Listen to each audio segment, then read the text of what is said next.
The demon named Victor. This may sound strange, but bear with me. When I was in high school, there was a guy who claimed he was a demon.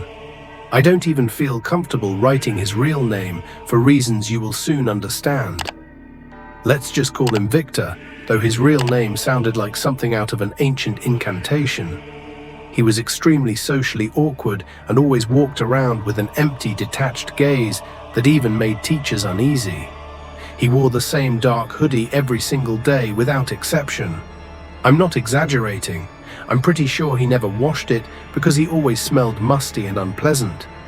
He was short and looked rather ordinary, though it was hard to tell since he always wore his hood up and never took off his sunglasses, even indoors.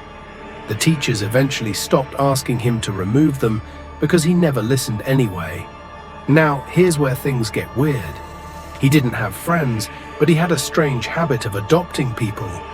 That meant if he chose you, he would walk up to you and say, "You are adopted." This meant that you were now part of his circle and were safe from him, or something else. At least, that's what he claimed. He didn't adopt people often, so there were only a few of us. Looking back, I think he might have just had a crush on me.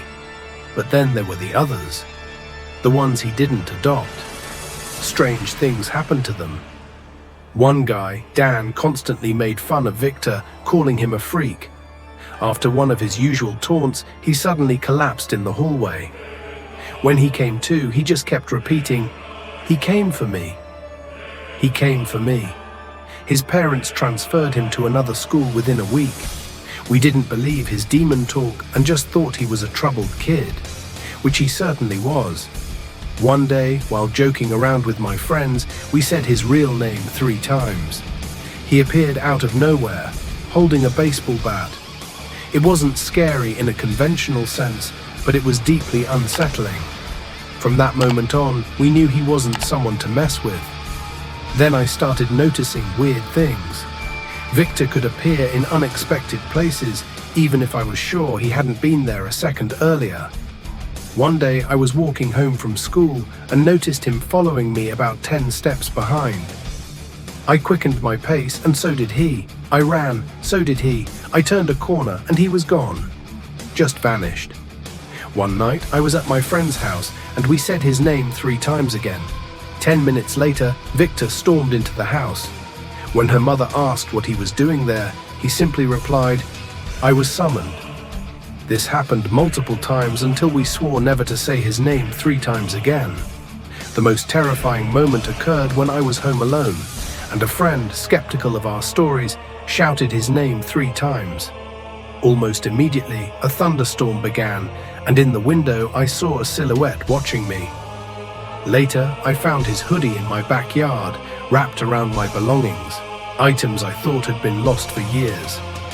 But the worst night was prom night. Everyone was at a party, and Victor hadn't been invited. Someone joked about saying his name 3 times aloud.